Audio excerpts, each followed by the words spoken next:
Қымбатты көрермен, бүгін біздің студиямызда қонақта осы салтанат мемлекеттік би ансамблінің директоры Елубай Кенжалиев мырза және көркемдік жетекшісі Қуанышбек Төлеген. Ассалаумағалейкум, қош келдіңіздер. Сіздерді көргенімізге қуаныштымыз. Енді жігіттердің өнерін қазір ғана тамашаладық, ерекше шабыттандық, делебеміз қозып отыр десек ешқандай артық айтқанымыз болмас. Керемет өнер көрсетті. Енді бүгін сіздерде өте жауапты күн. Абай атындағы Қазақ ұлттық опера және балет театрының сахнасында кезекті концерттік маусымның ашылуы.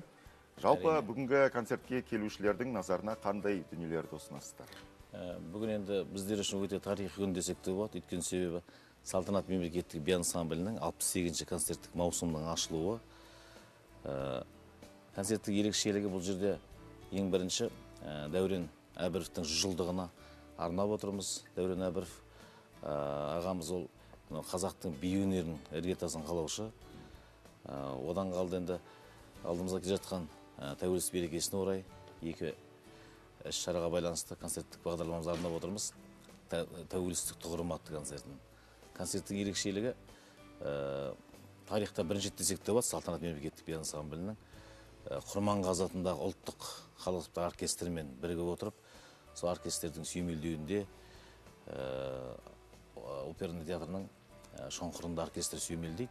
Ол жерде осы қазақ билерін біздің қыздарымыз жігіттер билейді. 3 бөлімнен тұрады. Бірінші бөліміміз Алтын мұра, екінші халықтар достығы, үшінші жас толқын. Қазіргі жаңа заманауи музыкаларға және осы заманауи музыкаларға би қойып жатырмыз.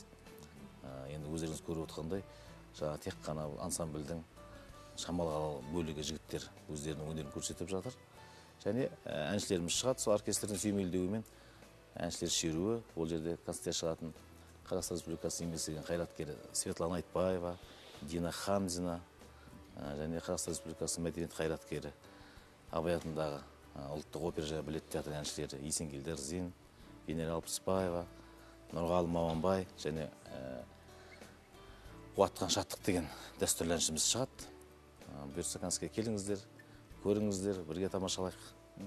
Жалпы мемлекеттік би ансамблі жылына неше жеке концертті көрермен назарына ұсынады? Жеке концертіміз жылына 4 үлкен өзіміздің концерт деп айтсақ та болады. Оның екеуі осы Алматы қаласында, бас қаламыз елордамыз Астана қаласында, және де бір гастрольдік сапар шетелде. Және төртіншісі бұл Қазақстан Республикасының бір облысында өзіміздің жеке концертімізді береміз.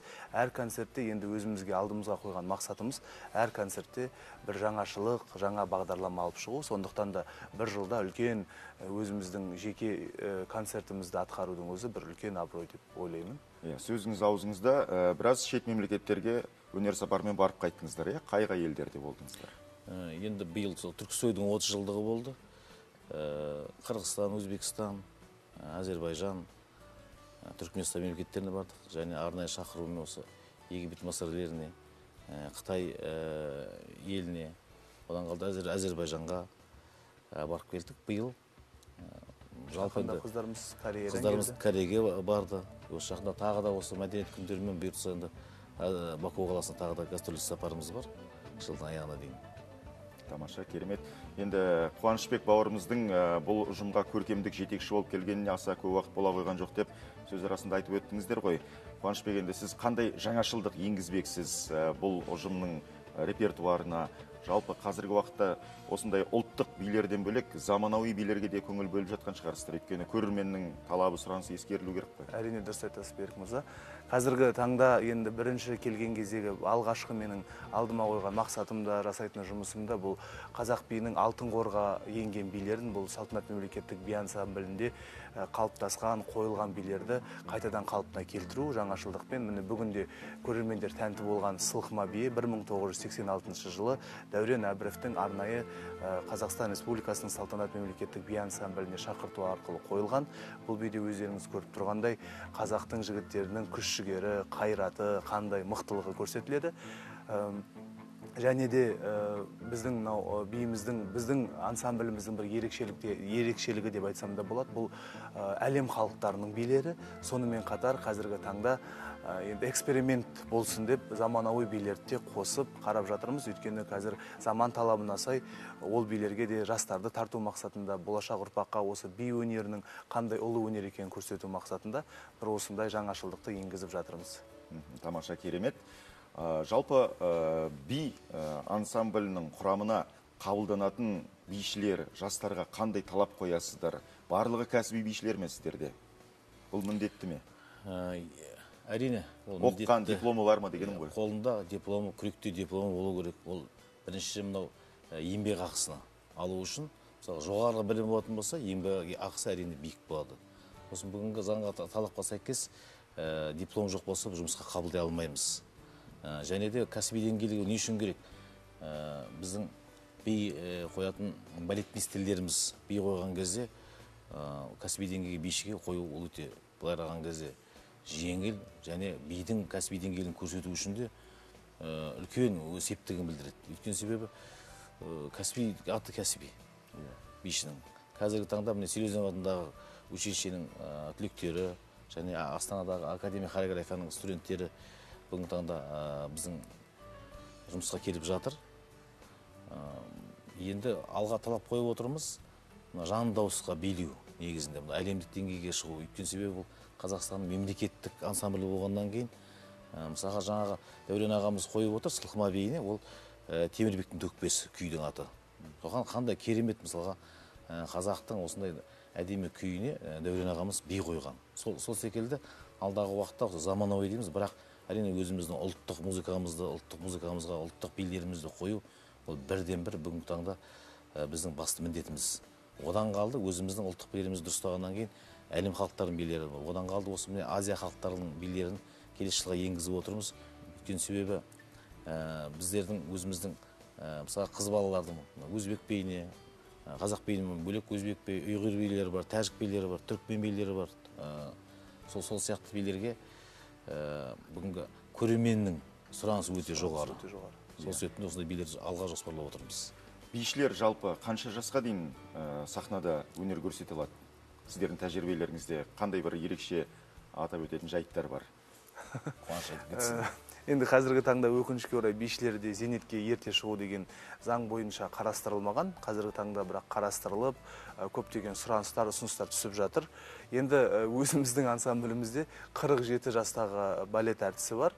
Енді ол жүрегі би деп ұрып тұрса, өнер деп ұрып тұрса, оның бір жас ерекшелігіне қарамайды деп ойлаймын. Бірақ енді шындығына келгенде ол денсаулық. Бірінші басты бұл жерде ойлап айтып жатырған ойдың барлығы ол денсаулыққа байланысты. Сондықтан негізі балет әртісі болсын, халық биін билейтін биші болсын, енді 18 жасында оқу орны бітіріп бізге жұмысқа келсе, 20 жыл, 38-40 жасқа дейінгі жас ерекшелігі деп ойлаймын. Жалпы кәсіби балет бишілері осы халықтық сахналық би өнерінде жүрген өнерпаздарымыз расында да ертерек зейнетке шығу керек сияқты. Осы жағынан заң жобасы қолға алына ма? Бұл жайында сіз хабардарсыз ба? Енді қазіргі таңда министрлік тарапынан балет әртістері рұқсат алды. Қазір енді халық биін билейтін әртістерге қазір қарастырып жатыр. Бұйырса сол оңтайлығын күтіп отырмыз. Әрине ол 20 жыл билеген бишіні сахнаға жастар керек. Қазіргі таңда біздің салтанат мемлекеттік би ансамблінде көбісі айта келдік, пайыздық неме есептесек 85%-ға жуығы жастар қазір келіп жатқан. Сол себептен де әрине үлкендеріміздің де мысалға енді 38 жас дегенде қатты үлкен жас емес, бірақ 20 жыл үлкен сахнада билеп жүреді де, оны жұмыстан біз шығарып жіберу былай қарағанда адами тұрғыдан да мына кәсіби маман ретінде бір белгілі бір мөлшерге сыймайтын нәрсе. Біз болашақта өзіміздің жоспарымыз мына ғимаратымызда егерде жақсы бір күрделі жөндеу өткізсек, кадр мәселесі дейді, жас балаларды салтанаттың тарапынан студия ашып, сол зейнет жасына шыққан тәжірибесі мол мамандарымызды сол жерге педагог ретінде, ұстаз ретінде қалдырып, сол жас бишілерімізді үйретсе деген үлкен сондай бір жоспарларымыз бар. Тамаша, керемет. Бүгін уақыттарыңызды бөліп студиямызға келгендеріңіз үшін сіздерге көптен көп рахмет, алғысымызды білдіреміз. Сөз соңында көрерменге айтарларыңыз болса, мархабат. Енді қазақтың би өнері деген үлкен ол өнер, сол себептен де жаңа өздеріңіз көріп отырсыздар, жігіттердің биге деген сұраныстарын Бүгінгі концертте баршаңызды күтеміз. Абай атындағы ұлттық және опера балет театрында және ұлттық арнаның шығармашылық ұжымына шығармашылық табыстар тілейміз. Баршаңызға рахмет.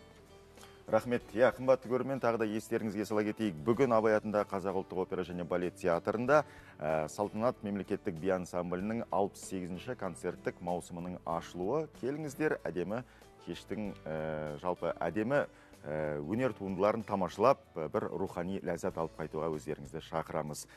Дәл қазір бізде тамаша ән эфирімізді ары қарай жалғастырады. Одан кейін елордалық әріптестерім сөз алады. Ұлттық арнадан ұзап кетпеңіздер.